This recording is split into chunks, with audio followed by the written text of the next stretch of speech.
Breaking news చూస్తున్నాం. కాంగ్రెస్ పార్టీకి వరుస షాకులు ఇస్తున్నారు రాజగోపాల్ రెడ్డి. నల్లగొండలోని పిఏసీ సమావేశానికి రాజగోపాల్ రెడ్డి గైర్హాజరయ్యారు.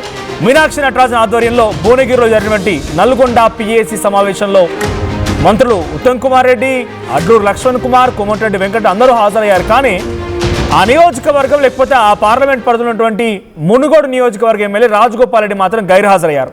అధిష్టానంపై అసంతృప్తితోనే రాజగోపాల్ రెడ్డి హాజరు కాలేదు అన్నట్టు తెలుస్తోంది. అయితే పార్టీలో పారాచూట్ నేతలకే పదవులని రాజగోపాల్ రెడ్డి అసంతృప్తి వెళ్ళగక్కడం చూసాం. అసలైనటువంటి కాంగ్రెస్ నాయకులకి తగిన గౌరవం దక్కలేదని ఆవేదన వ్యక్తం చేస్తున్నారు రాజగోపాల్ రెడ్డి. ఆంధ్ర నాయకుల మోచేతిని తాగిన వారికే కీలక పదవులు అంటున్నారు ఆయన.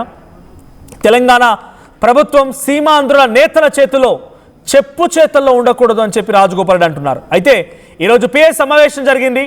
సో పిఏ సమావేశంలో మీనాక్షి నటరాజు నేతృత్వంలోని సమావేశంలో మనం విజువల్ చూస్తున్నాం. కోమటిరెడ్డి వెంకటరెడ్డి, కుమ్మం అనిల్ కుమార్ రెడ్డి అండ్ అడ్డూరు లక్ష్మణ్ కుమార్, బీర్ల ఐలయ్య వీళ్ళందరూ పార్టిసిపేట్ చేశారు. కానీ ఈ సమావేశానికి రాజగోపాల్ రెడ్డి మాత్రం గైర్హాజరయ్యారు. రాజగోపాల్ రెడ్డి గైర్హాజరు పైన ప్రస్తుతానికి ప్రయత్నం చర్చ జరుగుతుంది. అయితే ఈ సమావేశం తర్వాత రాజగోపాల్ రెడ్డి సోదరుడు తెలంగాణ కాంగ్రెస్ పార్టీకి సంబంధించిన సీనియర్ నేత ప్రస్తుతం మంత్రి పదవులు ఉన్నారు కోమటిరెడ్డి వెంకటరెడ్డి మాట్లాడుకొచ్చారు. ఆయన ఏం మాట్లాడారో చూద్దాం. తెలంగాణ ఇన్ఛార్జ్ అలాగే కాంగ్రెస్ పార్టీలో ఎక్స్ఎంపీగా ఒక సీనియర్ నాయకులైన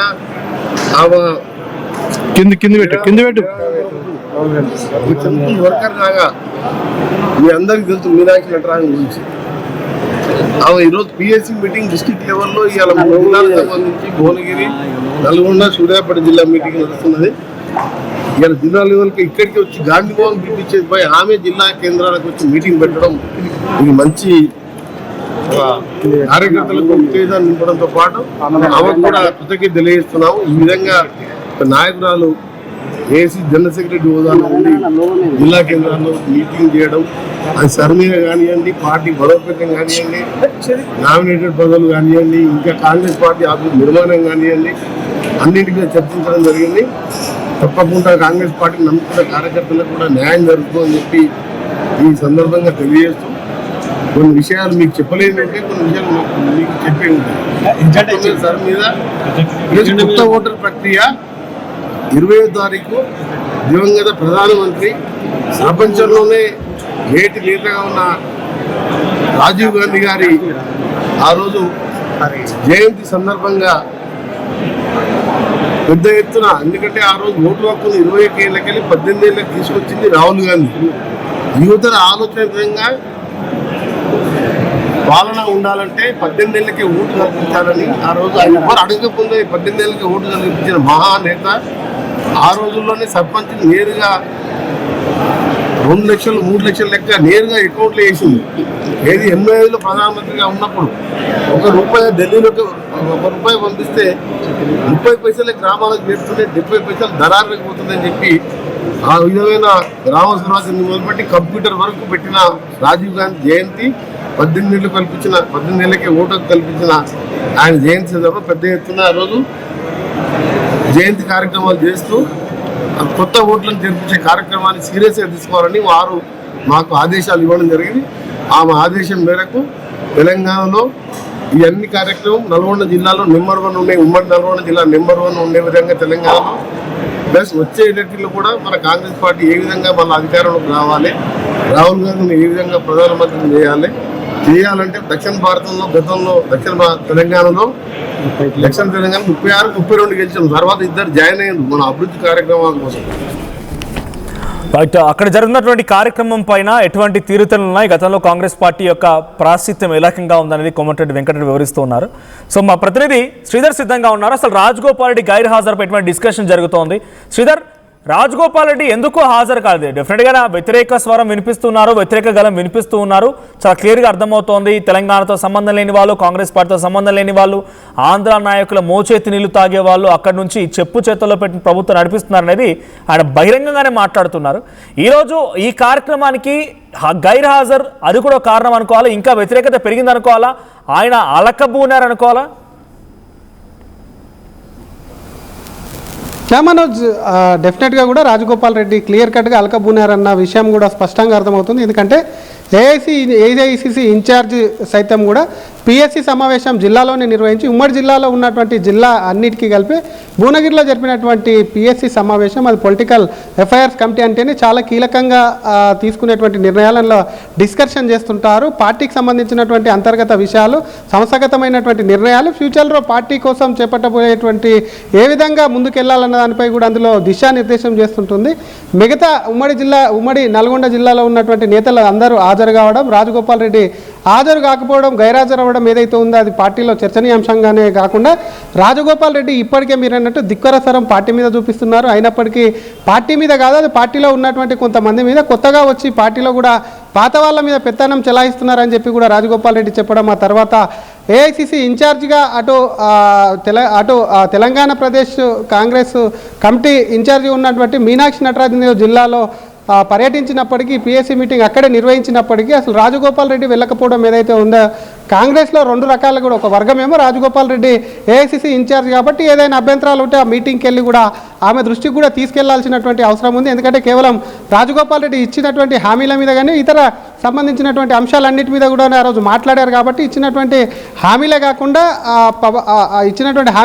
పార్టీలో జరుగుతున్నటువంటి నిర్ణయాలు, పార్టీ తీసుకుంటున్న అవలంబిస్తున్నటువంటి విధానాలు వీటన్నిటి మీద దృష్టికి తీసుకెళ్ళుంటే బాగుండే అని చెప్పి ఒక వర్గం అంటుంటే, మరొక పక్క రాజగోపాల్ రెడ్డికి సంబంధించి వర్గీయులు మాత్రం అసలు జరిగినటువంటి పిఎస్సి సమావేశం అయినప్పటికీ పార్టీలో ఏది కూడా కరెక్ట్ కూడా జరగట్లేదు, పార్టీకి సంబంధించి ఏది కూడా పెద్దగా అసలు జరుగుతున్నటువంటి కార్యక్రమాలు సీనియర్లను దృష్టిలో ఉంచుకొని జరగట్లేదన్న విషయానికి కూడా రాజగోపాల్ రెడ్డి వర్గీయులు కూడా వచ్చినట్టు కూడా అందుకే కొంత గైరాజరయ్యారని చెప్పి కూడా పెద్ద ఎత్తున చర్చ అయితే జరుగుతుంది. మరో పక్క అటు కోమటిరెడ్డి బ్రదర్స్గా ఉన్నటువంటి మంత్రిగా ఉన్నటువంటి కోమటిరెడ్డి వెంకటరెడ్డి ఈ మీటింగ్కి అటెండ్ అయ్యారు. ముఖ్య అతిథి మీనాక్షి నటరాజన్ సైతం కూడా ఆయన్నే రిసీవ్ చేసుకున్నవి కాకుండా కమిటీలో తీసుకున్నటువంటి నిర్ణయాలు, కమిటీలో మాట్లాడినటువంటి మాటలు, ప్రధానంగా కొత్తగా ఓటు నమోదు చేసుకున్నటువంటి జెన్జీ, ఎందుకంటే జెన్జీ మూవ్మెంట్ అనేది కూడా దేశవ్యాప్తంగా కనిపిస్తుంది కాబట్టి రాజీవ్ గాంధీ సంబంధించినటువంటి బర్త్డే సందర్భంగా కూడా దానికి సంబంధించి కూడా ముందుకు తీసుకెళ్ళాలి, కొత్త ఓటర్లను ఆకర్షించే విధంగా సంస్థాగతంగా పార్టీని ఏ విధంగా బలోపేతం చేయాలి, జిల్లాలో ఏ విధంగా ముందుకు తీసుకెళ్ళాలి విషయాలన్నింటినీ కూడా చర్చించామని బయటికి మీడియాకు వచ్చి మళ్ళీ మీటింగ్ అనంతరం కూడా అటు కోమటిరెడ్డి వెంకటరెడ్డి మాట్లాడారు కాబట్టి ఒకవైపు అన్న హాజరవ్వడం, తమ్ముడు గైరాజరవ్వడం ఏదైతే ఉందో పార్టీలకు సంబంధించి కూడా కొంత చర్చనీయాంశమైంది. రాజగోపాల్ రెడ్డి మరొకసారి కూడా రాజకీయంగా చర్చనీయాంశంలోకి వచ్చాడు. మరి రాజకీయంగా కొంత కాంగ్రెస్ పార్టీలో రగడలేపని చెప్పారు. ఎందుకంటే ఒక్కొక్కటే కాదు, కేవలం రాజగోపాల్ రెడ్డి గారు ఒక్కొక్కరుగా కూడా బయటికి వస్తున్నటువంటి సందర్భం. మొన్న పోచారం శ్రీనివాస్ రెడ్డి, ఆ తర్వాత రాజగోపాల్ రెడ్డి, తాజాగా ఈరోజు చిన్నారెడ్డి చేసినటువంటి వ్యాఖ్యలు సైతం కూడా పెద్ద ఎత్తున కాంగ్రెస్ పార్టీకి కొంత తలనొప్పిగారే తలంపులు తీసుకొస్తున్నాయి. ఎందుకంటే పార్టీలో సీనియర్లే కాకుండా పార్టీలో కొత్తగా ఇతర పార్టీ నుంచి వచ్చినటువంటి నేతలు సైతం కూడా అసంతృప్తితో ఉండడం ఏదైతే ఉందో ఇది ఇక్కడ ఉన్నటువంటి కాంగ్రెస్ పార్టీకి కానివ్వండి, నేషనల్ పార్టీకి కానీ ఖచ్చితంగా ఎంతో కొంత నష్టం చేకూరుతుంది. కాబట్టి పార్టీలో వాటన్నిటి మీద కూడా అక్కడ ఇంటర్నల్ కూడా డిస్కస్ చేశామని మరి కోమటిరెడ్డి వెంకటరెడ్డి అంటున్నారు. కాబట్టి రాజగోపాల్ రెడ్డికి సంబంధించినటువంటి అంశంలో ఇప్పటికే షోకాజ్ నోటీస్ ఇస్తారు, రాజగోపాల్ రెడ్డి నుంచి వివరణ తీసుకుంటారని పెద్ద ఎత్తున ప్రచారం జరుగుతున్నప్పటికీ అటు దాని ముందు ఎక్కడ కూడా ముందుకు వెళ్ళట్లేదు. అటు మరొక పక్క ఈరోజు జరిగినటువంటి మీటింగ్కు గైరాజరవడం పట్ల కూడా కొంత పార్టీ సీరియస్ అయ్యేటువంటి అవకాశం ఉంటుంది. ఎందుకంటే ఏఐసిసి ఇన్ఛార్జ్ అక్కడికి వెళ్తే కూడా దానికి మరి వ్యక్తిగత కారణాలతో రాలేదా, ఇంకేదైనా టూర్లో ఉండి రాలేదా, లేదంటే అక్కడే ఉండి రాలేదన్న విషయాలపై కూడా పార్టీ ఆరాధిస్తున్నట్లు సమాచారం. మనోజ్, ఏదేమైతేనే కీలక మీటింగ్కు రాజగోపాల్ రెడ్డి గైరాజరవడం ఏదైతే ఉందో అది కాంగ్రెస్ పార్టీలో కూడా చాలా కాంగ్రెస్ పార్టీకి సంబంధించి కూడా ఇది కొంత నష్టం చేకూరుతుందని చెప్పొచ్చు. Manoj, thank you Sridhar. So మొత్తంగా కాంగ్రెస్ పార్టీకి రాజగోపాల్ రెడ్డి వరుసగా జలకిస్తున్నారు. మొన్న సమావేశంలో మాట్లాడుతూ ఆయన ఆంధ్ర మోచేతి నీళ్లతో ఇక్కడ కొంతమంది పాలకులు తెలంగాణను పాలిస్తున్నారని, తెలంగాణతో సంబంధం లేని వాళ్ళు, కాంగ్రెస్ పార్టీతో సంబంధం లేని వాళ్ళు తెలంగాణను పాలిస్తున్నారు, లక్షల కోట్ల రూపాయలు తింటూ ప్రభుత్వాన్ని నడుపుతూ ఉన్నారని ఇలాంటి వ్యాఖ్యలు రాజగోపాల్ రెడ్డి చేస్తూ ఒక హాట్ టాపిక్ నిలిచారు.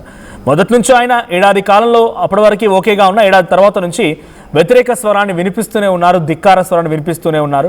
ముఖ్యమంత్రి రేవంత్ రెడ్డి గతంలో ఎప్పుడో 10 సంవత్సరాల పాటుగా నేనే ఉంటా కుర్చీలో అని చెప్పి మాట్లాడిన మాటలకు గాను దాన్ని విభేదించారు. బహిరంగంగానే చాలా సందర్భాల్లో ఆయన మాట్లాడుతూ నిరుద్యోగులతో కాంగ్రెస్ పార్టీ ప్రభుత్వం చర్చలు జరపట్లేదని చెప్పి నిరుద్యోగులతో ఆయన చర్చలు జరిపి నిరుద్యోగులతో పక్కనే పెట్టుకుని ఒక వాయిస్ కూడా ఇచ్చారని ఒక స్ట్రాంగ్ యాంటీ వాయిస్ను రేజ్ చేశారు. ఇలా నడుస్తూనే వెళ్తోంది. ఇదే క్రమంలో రాజగోపాల్ రెడ్డి ఈ ధిక్కార స్వరాన్ని పెంచుతూ వెళ్తున్నారు. ఈరోజు నల్గొండ పిఏసీ సమావేశానికి ఏఐసీసీ ఇన్ఛార్జ్ మీనాక్షి నటరాజన్ వెళ్ళినప్పటికీ ఆ నియోజకవర్గంలోని ఎమ్మెల్యేలు, ఇన్ఛార్జ్ మంత్రులు అందరూ హాజరైనా రాజగోపాల్ రెడ్డి మాత్రం హాజరు కాలేదు. ఇంకా ఆయన స్వరాన్ని వ్యతిరేకంగా వినిపిస్తున్నారు, యాక్షన్ రూపంలో కూడా చూపిస్తున్నట్టుగా అర్థమవుతోంది. ఒకే ఒక్క మంత్రి పదవి కనుక రాజగోపాల్ రెడ్డి చేతికి జిక్కితే ఇక అన్ని ఫుల్ స్టాప్. రేవంత్ రెడ్డి ఏం మాట్లాడినవన్నీ కూడా అంటే it's part and parcel of government నడుస్తూ ఉంటాయి, ఆయన సపోర్ట్ ఇస్తూనే ఉంటారు. కానీ ఒకే ఒక్క మంత్రి పదవి ఇన్ని రకాలుగా ఆయన వ్యతిరేక గళాన్ని వినిపించేలా చేస్తోంది. ఒకే ఒక్క మంత్రి పదవి ఇన్ని రకాలుగా ఆయన ప్రభుత్వానికి, ప్రభుత్వంలో ఉన్న పెద్దలకి వ్యతిరేకంగా మాట్లాడిచ్చేలా చేస్తుందనేది నేను చెప్తున్న మాట కాదు, కాంగ్రెస్ పార్టీలో ఇంటర్నల్గా జరుగుతున్న డిస్కషనే. సో మీ అభిప్రాయం ఏంటి? ఇంకొక పోల్ కూడా ఉంది. సో వరుసగా వ్యతిరేక స్వరాన్ని వినిపిస్తున్న వారు జీవన్ రెడ్డి లాంటి వాళ్ళు బీఆర్ఎస్ పార్టీకి వెళ్తున్నారు కాబట్టి రాజగోపాల్ రెడ్డి బీఆర్ఎస్కి వెళ్ళాలని మీరు కోరుకుంటున్నారా?